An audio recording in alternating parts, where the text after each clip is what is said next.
नमस्कार। 2027 उत्तर प्रदेश विधानसभा चुनाव में अभी एक साल से ज्यादा का समय बचा हुआ है, लेकिन मीडिया में इन दिनों सुर्खियों में समाजवादी पार्टी और कांग्रेस का गठबंधन बना हुआ है। आज समाजवादी पार्टी ने इस पर अपनी स्पष्ट राय भी दी है। 17 नवंबर को आज तक पर एक आर्टिकल छपा हुआ था जिसमें उल्लेख किया गया था कि यूपी में कांग्रेस को 30 से 35 सीटें दे सकती है सपा प्रवक्ता बोले 2022 का प्रदर्शन होगा सीट शेयरिंग का आधार। बिहार चुनाव में राष्ट्रीय जनतांत्रिक गठबंधन यानी एनडीए की प्रचंड जीत के बाद अब यूपीए में जो है खेल शुरू हो गया। इस तरह की कुछ हेडलाइन जो छपी हुई थी और आगे लिखा हुआ था कि अब इस मुद्दे को लेकर के कांग्रेस और समाजवादी पार्टी के नेता जो है एकदम सतर्क हो गए हैं।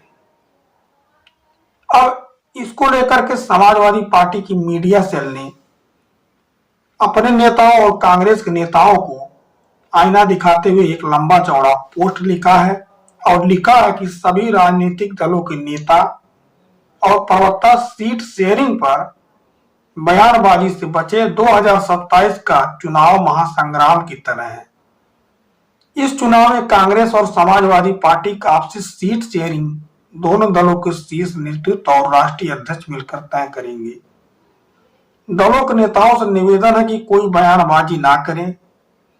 मीडिया से विनम्र निवेदन है कि उनकी साख खतरे में है, अतः सनसनीखेज खबरें बनाने और चलाने से बचे। यहां मीडिया पर भी प्रश्न चिन्ह उठाया गया है। गठबंधन में क्या होगा क्या नहीं, इस कयासबाजी से बचे।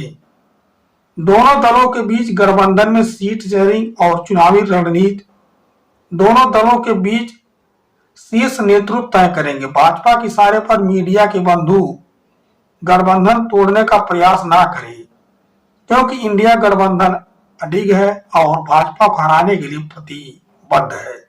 और आगे लिखा गया कि निश्चित ही हम 2027 में भाजपा को यूपी में हराएंगे, इंडिया गठबंधन को जिताएंगे, क्योंकि 2024 में उत्तर प्रदेश की जनता ने भाजपा को बुरी तरह से यूपी में पछाड़ा और हराया है। अतः भाजपा हैरान और परेशान है और भाजपा मीडिया के माध्यम से साजिश कर रही है। और आगे जिक्र किया गया कि मीडिया ध्यान रखे कि जब भाजपाई मीडिया पर अत्याचार करते हैं तो ये विपक्ष यानी समाजवादी पार्टी मीडिया की मदद करती, आवाज उठाती है।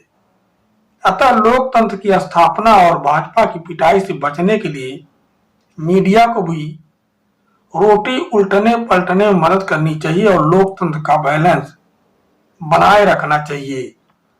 इस तरह के एक जो लंबा चौड़ा पोस्ट लिखा गया है जिसमें पार्टी नेताओं को सलाह तो दी ही गई है कि अनावश्यक बयानबाजी से बचे, साथ में मीडिया को भी एक लंबा चौड़ा जो है इसमें सुनाया गया है कि आप जो अनावश्यक रूप से सनसनीखेज खबर जो है ना परोसे।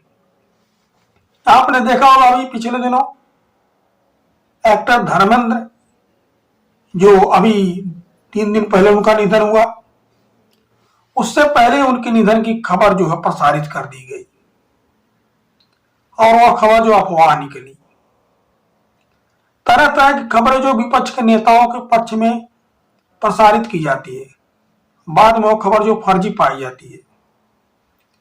तो इस तरह की खबरें जो है समाजवादी पार्टी का मीडिया से आग्रह कर रहा है कि चुनावी जो गठजोड़ होगा समाजवादी पार्टी और कांग्रेस कर लेगी और कृपया आप लोग जो है इसको सनसनीखेज ना बनाए और पार्टी के नेता जो है इस तरह की कोई बयानबाजी अगर कर रहे हैं तो इससे बचे, चाहे वह हमारी पार्टी को या कांग्रेस पार्टी को। मीडिया सेल के इस ट्वीट से स्पष्ट है कि 2027 में सपा और कांग्रेस का चुनाव में गठबंधन स्पष्ट है और दोनों मिल करके चुनाव लड़ेंगे, जिस तरह से 2024 में उन्होंने एक साथ मिलकर के चुनाव लड़ा था। धन्यवाद।